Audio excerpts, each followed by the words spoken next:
Wesh wesh les amis. Aujourd'hui on est là pour vous parler de Bolloré parce qu'il fait pas mal l'actu et parce que ouais, son emprise sur les médias elle devient de plus en plus outrageuse et que même les rédactions se rebellent. Donc Bolloré, vous pouvez le connaître parce qu'il a fait du papier Bible et que la plupart des Bibles sont éditées depuis très longtemps avec du papier de sa famille, ou parce qu'il a fait des superbes papiers à rouler géniaux qui vous permettent de rouler des cigarettes longues avec des superbes cartons. Donc voilà ce que fait Bolloré dans l'image du grand public. Mais là ce qu'on va vous dire c'est comment est-ce qu'il s'est enrichi via la France-Afrique et via des cadeaux de l'État dans les médias. Comment est-ce qu'il s'est enrichi? Comment est-ce qu'il a monté un empire avec une intégration verticale où vraiment, dans les médias, il possède toute la chaîne de production, depuis le réseau satellite jusqu'à l'agence de pub et l'agence de sondage. Donc on va vous montrer ça. Et après, comment est-ce que toute son influence se décline, toute son influence politique se décline et à quel point est-ce qu'il utilise de chaque levier qu'il possède pour maximiser ses intérêts industriels à lui et son groupe. Donc voilà, le voyage qu'on va vous proposer dans le merveilleux empire de ceux qui les aiment bien rouler. Donc Bolloré, ça commence comment? C'est un empire familial hérité, et un empire familial qui se fait dans le papier Bible et le papier fin, et la France-Afrique. Donc je vous la fais assez courte, mais en gros, le groupe était déjà dans l'import-export, la logistique, le transport en Afrique. Il a profité des prêts dégueulasses de la Banque mondiale et du FMI qui obligeaient les États africains à faire des privatisations. Il a profité de ça pour acheter des chemins de fer stratégiques, notamment entre le Burkina et la Côte d'Ivoire et les chemins de fer du Cameroun, qui sont décisifs pour désenclaver le Tchad et le Centrafrique, qui n'ont pas d'accès à la mer. Puis un peu plus tard, il a racheté des ports. Alors des ports dans tout le golfe de Guinée, il en a racheté vraiment partout. On va peut-être vous mettre une carte avec des points de où il a des ports, mais il a des ports partout dans l'ouest de l'Afrique. Et tout ça a abouti à un contrôle de la logistique africaine sans précédent. C'est lui qui contrôle 50 à 70% de tout ce qui transite comme marchandises dans l'Afrique de l'Ouest. Ça 50-70% en Afrique de l'Ouest et 15-30% en Afrique de l'Est. Et surtout les marchandises stratégiques, c'est-à-dire qu'il a des partenariats avec Areva pour convoyer l'uranium, il a des partenariats avec les sociétés minières et même avec le gouvernement. Quand le gouvernement français a fait évacuer les Français de la Côte d'Ivoire, c'est Bolloré qui a mis à disposition ses blindés et ses transports sécurisés.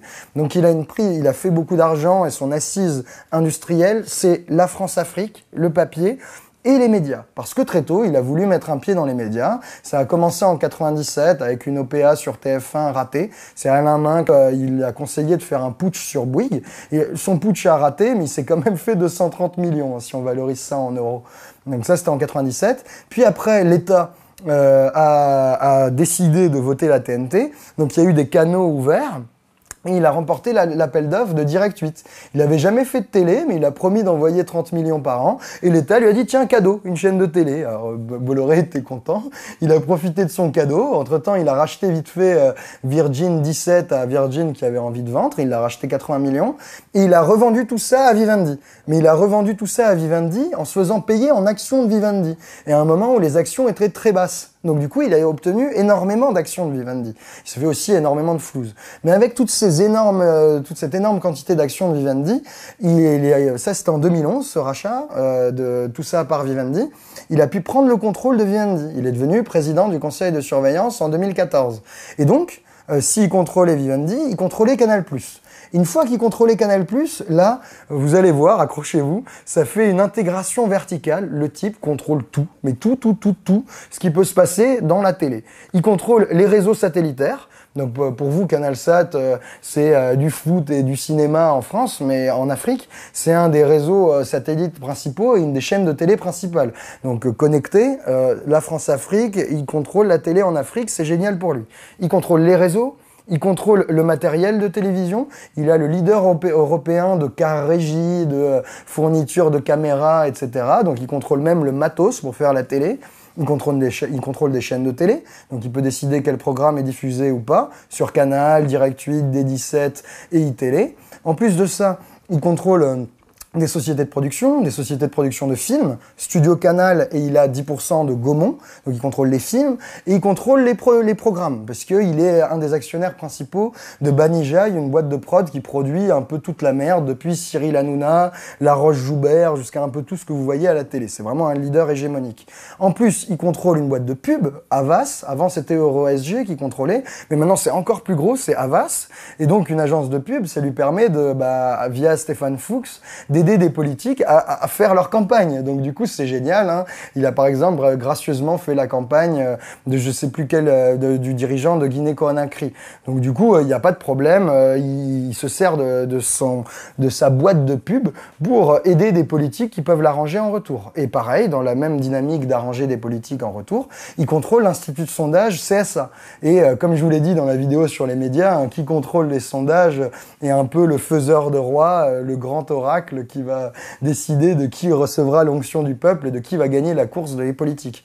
Donc du coup, il a une concentration verticale depuis les satellites jusqu'au sondage qui lui permet de maîtriser toute la chaîne de production d'influence. C'est vraiment un capitaine d'industrie, le type. Il a tous les rouages d'une industrie qui est une industrie de l'opinion. Et cette industrie de l'opinion, il s'en sert à plein régime pour faire valoir ses intérêts en France-Afrique ou dans le papier fin. Enfin, quoique, j'imagine qu'il l'aurait légalisé si vraiment il voulait se faire de sa thune. Mais comme il est breton, contradiction. Et donc, le mec se sert de tout son empire médiatique pour ses fins industrielles. Et c'est dramatique, hein. Le type a utilisé énormément de canaux. Il a, par exemple, pour obtenir une concession qu'il n'a pas réussi à obtenir du port de Dakar en 2007, il a fait envoyer Madelin, Léotard, donc ça c'est des has-been de politique de droite, donc on peut s'en foutre, mais surtout son pote Lagardère. Donc vraiment, entre milliardaires, c'est une bonne famille, hein. On peut, si on a des objectifs industriels qui valent le coup, appeler le copain qui a autant de millions que soi pour faire sa pub. Donc il a par exemple fait ça, il s'est servi sur de Direct Matin et de Direct Soir, mais vraiment comme des plaquettes de pub. Il a fait la pub de Abdoulaye Wade, qui était le président sénégalais de l'époque. Il a dit, c'est un grand d'Afrique, regardez comme c'est magnifique, il lutte contre les droits de l'homme, machin, machin. Et il y a très régulièrement des affaires qui montrent que le torchon dont vous pouvez vous servir chaque matin pour vous enlever les merdes de chiens si vous n'avez pas eu de chance, ce torchon Direct Matin qu'on vous distribue, qui sert à allumer des barbecues, en fait, là-dedans, il y a de la merde. Il y a de la merde qui est de la pub pour Bolloré, pour ses intérêts industriels. Et donc, il est sans vergogne avec ses journaux, il est encore pire avec sa télé, parce que assez vite, quand il a commencé à faire ses acquisitions de ports en Afrique dans les années 2000, il a débauché un ancien barbouze à moitié service secret, à moitié porteur de valises de la Chiraki et de la Baladurie, un spécialiste de l'Afrique. Ce type s'appelle Michel Roussin, et donc ce mec était le directeur Afrique du groupe Bolloré, et dès qu'il a eu Direct 8, il a dit, bon, vas-y Michel, hein, tu vas me faire une émission sur Direct 8 où tu vas parler d'Afrique. Donc, imaginez le type, ancien barbouze, en toute objectivité, il va pouvoir faire la pub, faire monter X dictateurs ou descendre X autres dictateurs avec, avec en tête uniquement les intérêts de Bolloré, et on pourra mettre vu à la télé, chat perché, c'est la télé qui le dit. Donc vous voyez, le type n'a pas honte, il n'hésite pas à utiliser la télé comme moyen d'influence. Et quand la télé suffit pas, il n'hésite pas à utiliser la télé comme moyen d'influence, et il le prouve au jour le jour. Là, vous devez voir les actus avec Canal+. Il a commencé par censurer un docu sur le Crédit Mut, partenaire historique de sa boîte, CF, la vidéo d'avant. Il a censuré un docu sur la guéguerre médiatique Hollande-Sarkozy. Il censure les revues de presse sur iTélé. Maintenant, Marianne n'apparaît plus quand ils font des lunes qui lui plaisent pas. Donc le type, il utilise les médias à fond pour ses objectifs industriels. Et quand ça suffit pas, il donne directement de la thune à des politiques. Par exemple, la fondation Bolloré, je sais pas exactement si ça s'appelle comme ça, mais ça passe par des fondations, a donné directement de la thune à des œuvres caritatives de grands politiques. Par exemple, Michel Rocard, il avait je sais pas quoi comme assaut de promotion de l'éducation de mon cul sur la commode en Afrique, et Michel Rocard a reçu de l'argent de Bolloré directement. Michel Rocard, ancien Premier ministre, hein, le type qui va faire des ménages aux universités d'été du MEDEF, mais un type très influent quand même. Il a donné de la thune à qui d'autre? Notre ami Kouchner. Kouchner, donc en plus d'être ancien ministre avec un énorme réseau dans les ONG et dans l'ONU, et aussi le mari de la patronne de France 24 qui contrôle l'information française internationale. Donc pareil, je sais pas quel assaut à la con de Kouchner a reçu de l'argent directement de Bolloré. Et enfin, Gabi Cohn-Bendit, le frère de Dany le Rouge, le mec, on sait pas pourquoi, il a le droit d'apparaître quand il veut pour avoir l'air révolutionnaire ou écolo, alors qu'il a jamais rien fait, on sait pas qui c'est, il est jamais là, mais son frère directement a reçu de la thune de Bolloré.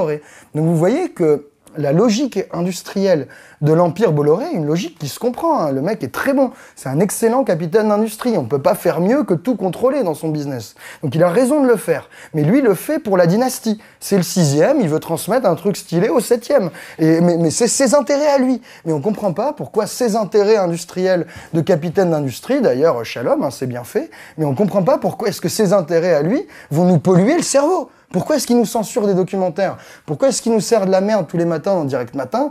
Pourquoi est-ce qu'il paye directement nos hommes politiques? Ça, on ne sait pas. Donc on avait envie de parcourir avec vous toute la dimension de comment est-ce que Bolloré est un capitaine d'industrie qui nous nuit.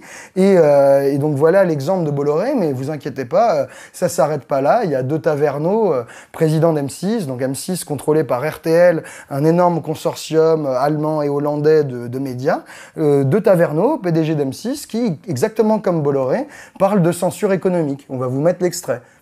Je dois dire que j'ai pas le sentiment qu'en 27 ans, il y ait une pression politique sur l'antenne. Mais vous n'avez jamais fait de pression politique sur les rédactions, je sais pas, de Capital, par exemple, en disant faut qu'on parle de ça Non, alors ça, c'est pas une pression politique, c'est une pression économique. Moi, je ne peux pas supporter qu'on dise du mal de nos clients. Voilà. Donc ça, c'est... Alors souvent, il y a des discussions. Au moins, c'est clair. Ouais, au moins, c'est dit. Nous vivons de nos clients, et je leur dis, par exemple, je vais vous donner un exemple très concret. À un moment donné, il y avait une émission de Capital sur la téléphonie. Bon, nous sommes partie prenante puisque nous faisons M6 Mobile. Bien sûr. Très gros succès, avec Orange. Je leur ai expliqué, si on fait une émission sur la téléphonie, forcément, on va dire, si elle est bonne pour Orange, on dira, bah ouais, on comprend. Si elle est mauvaise pour Orange, bah, on va se fâcher avec notre client. Donc, il n'y a pas de bonnes émissions. C'est comme, on ne peut pas faire une émission facile pour nous, qui sommes propriétaires de Bordeaux, sur Marseille. Voilà, c'est tout. Donc il y a des choses qu'il faut éviter. Du coup, il faut le savoir, quand on est journaliste et qu'on est sur le groupe, dans votre groupe, voilà, il y a des choses qui sont plus compliquées à traiter que d'autres. Il y a des choses qui sont beaucoup plus compliquées à traiter d'autres. Moi, je le dis avec beaucoup de clarté, et je pense qu'on a une très grande liberté pour traiter beaucoup d'autres choses. On n'est pas obligé... Je veux dire, la téléphonie, c'est pas un thème unique. Vous voyez, on peut traiter énormément de problèmes qui ne sont pas la téléphonie, et il y a d'autres médias qui pourront le traiter encore mieux que nous. Donc vous voyez que censurer les médias au motif d'objectifs industriels, c'est commun. Et c'est commun de tous les milliardaires, de toute la grande famille dont on vous a parlé dans la vidéo d'avant. Donc voilà, à travers l'exemple de Bolloré, une illustration de à quel point c'est rationnel pour les milliardaires de contrôler notre information. Et donc, c'est le sous-titre et c'est la fin, à quel point est-ce que c'est nuisible pour nous. Donc on peut continuer à fumer son papier, mais ce serait bien d'éteindre sa télé, hein, parce que ça pollue à la fin. Merci les amis. OCB, Oxébon, roule un choco junkie, pas de boulettes sur mon Costla, sur mon croco funky. C'est Booba, hein, c'est pas moi.